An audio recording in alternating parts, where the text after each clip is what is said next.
जर तुम्हाला आधीपासून याची धमकी आली होती तर त्यासाठी योग्य ती पावलं का नाही उचलली गेली? का नाही उचलली गेली भारत देशाने? काय त्या दुसऱ्या यासाठी तुम्ही आता त्यांच्यावर अटॅक करा, काही करा, पण हे झालंच का याचं उत्तर द्या. संरक्षण व्यवस्था कुठे होती? तिथे एवढी पर्यटक स्थळं गेली होती, तिथे का नव्हतं संरक्षण लोकांना? का नव्हतं? आणि कुठून आले त्याच्याजवळ गणवेश? ह्यावर का बोललं जात नाहीये? का तुम्ही धर्मावर जाताय? अरे प्रत्येक भारतीय माणूस आहे आणि त्याच्यावर हा हल्ला होतोच कसा? का होतो हा हल्ला? उद्या उठून आपल्यापैकी जातील म्हणून काय असं करायचं? कुठे आहेत देशाचे मुख्य आहेत ते? कुठे आहेत?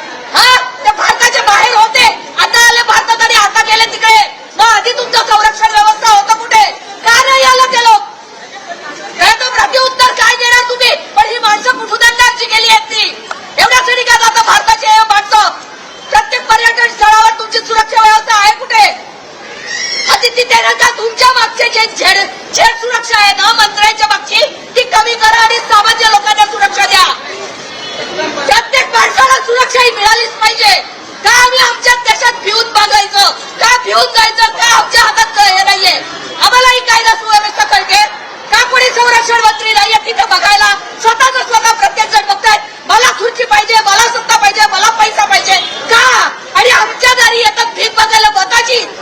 मंडळाच्या मताची किंमत राहिली आहे कुठे? तुम्ही ईव्हीएम मध्ये घोटाळे करता, तुम्ही खुर्ची फाडता, तुम्ही राज्यात तुम्ही सरकार बदलून टाकता. आमची मतं राहिलीत कुठे? आमची माणसं राहिलीत कुठे?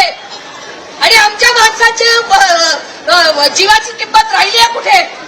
कसे काय तिथल्या लोक आहेत ते येऊ शकतात गणेश इथल्या पोलिसांच्या गणवेशात आणि तिथे हल्ला करू शकतात? आले कुठून त्याच्याजवळ ते गणवेश सगळे? हे कुठून आलं त्याच्याकडे सगळं? ह्याची आधी उत्तरं द्या. तिकडे सुरक्षा व्यवस्था क्या नव्हती ह्याची उत्तरं द्या. ते कोणाचा धर्म विचारून गेले हे उत्तर नाहीये त्याच्यावर. आणि दिशाभूल करू नका लोकांची.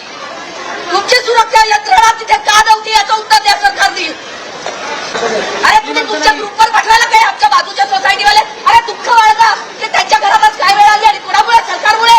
सरकारमुळे ही वेळ आली आहे. कुठे आहे सुरक्षित आपला देश? आणि कुठे आहे आपला महाराष्ट्र? कुठे नेऊन ठेवला? हा, प्रत्येक वेळी सामान्य जनतेला वेठीस करण्यात येतं. सगळेजण आपापली खुर्ची बघून आपापल्या केबिनमध्ये आहे ते सुरक्षित आहे. सामान्य माणूस नेहमी फरटला जातो. सामान्य माणसाची सुरक्षा आहे कुठे? आहे कुठे सामान्य माणसाची सुरक्षा? फक्त आणि फक्त आपला महाराष्ट्र सरकार देश फोडण्यामध्ये आणि केंद्रीय सरकार देश फोडण्यामध्ये व्यस्त आहे. सुरक्षेचं काही नाहीये. आपला आपण सुरक्षेमध्ये झिरो आहे. सामान्य माणसाला अजिबात सुरक्षा नाहीये. अजिबात सुरक्षा नाहीये सामान्य माणसाला.